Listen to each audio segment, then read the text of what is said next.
একাধিকবার বল হারিয়ে দলের জয় তুলে নেন। দুটো ম্যাচেই টাইগারদের জয়ের কাণ্ডারি। সবাই হতাশ করলেও সোহানকে যোগ্য সঙ্গ দেন শরীফুল ইসলাম। তাই তো শরীফুলকে সম্মান দেখাতে ভুল করেননি সোহান। আফগানিস্তানের দেয়া ১৪৮ রানের লক্ষ্যে ব্যাট করতে নামে বাংলাদেশ। তানজিদ তামিম, পারভেজ ইমন দুই ওপেনারই ব্যর্থ। সমান ২ রান করে ওমর জায়ের বলে উইকেট হারান তারা। ইমন তো বিদায়ের আগে রিভিউও নষ্ট করে যান। সাইফ হাসান ভালো শুরুর আভাস দিয়েও ব্যর্থ।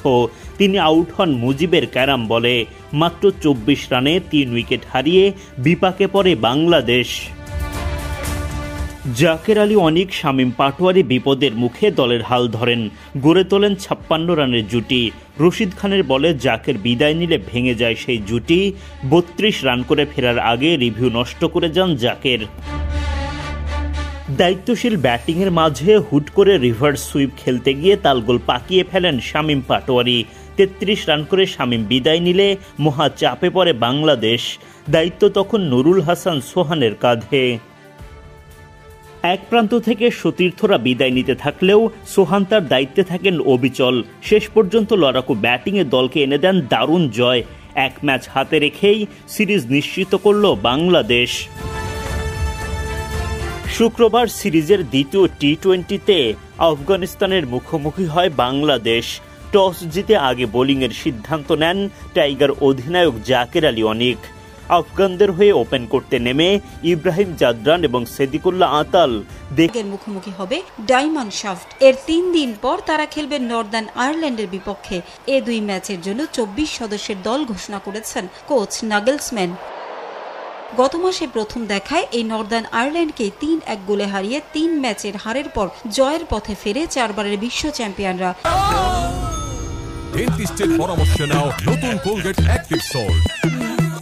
ইউরোপিয়ান অঞ্চলের বাছাইয়ে প্রতিটি গ্রুপের শীর্ষ দল সরাসরি ২০২৬ বিশ্বকাপের টিকিট পাবে, আর রানার্স আপ দলগুলোকে পেরিয়ে আসতে হবে কঠিন প্লে অফ পর্ব। তাই সরাসরি মূল পর্বের টিকিট পেতে পরের ম্যাচগুলোয় জয়ের বিকল্প নেই জার্মানির সামনে। দলের সবাইকে তাই সামর্থ্যে সেরাটা দিয়ে এ দুই ম্যাচে জয়ের আহ্বান জানিয়েছেন কোচ নাগেলসম্যান।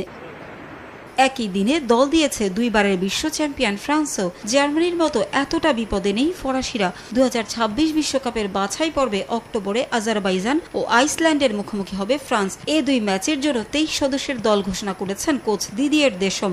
বাছাই পর্বে প্রথম ২ ম্যাচ জিতে ডি গ্রুপে শীর্ষে আছে ফ্রান্স। ২ ম্যাচের একটিতে জেতা আইসল্যান্ড আছে ২-এ। পরের ২ স্থানে আছে যথাক্রমে ইউক্রেন ও আজারবাইজান। লিভারপুলের হয়ে সবশেষ ম্যাচে অস্বস্তি নিয়ে মাঠ ছাড়া হুগো একিতিকেকে বিশ্বকাপ বাছাইয়ের আসছে ২ ম্যাচের দলে রেখেছে ফ্রান্স। চ্যাম্পিয়ন্স লিগের ম্যাচে গত মঙ্গলবার গ্যালাতাসারাইয়ের বিপক্ষে লিভারপুলের শুরুর একাদশে ছিলেন একিতিকে, কিন্তু পুরো ম্যাচ খেলতে পারেনি ২৩ বছর বয়সী এই সেন্টার ব্যাক। সেপ্টেম্বরের বিশ্বকাপ বাছাইয়ে ২ ম্যাচ দিয়ে ফ্রান্স দলে প্রথমবারের মতো ডাক পেয়েছিলেন একিতিকে। ইউক্রেনের বিপক্ষে জাতীয় দলে অভিষেক হয় তার, পরে খেলেন আইসল্যান্ড ম্যাচেও। এছাড়া প্রথমবারের মতো জাতীয় দলে ডাক পেয়েছেন যা ফিলিপ মাতেতা চলতি মৌসুমে ক্রিস্টাল প্যালেসের হয়ে ভালো পারফর্ম করেছেন। ১০ ম্যাচে ৪ গোল করেছেন ২৮ বছর বয়সী এই সেন্টার ফরওয়ার্ড।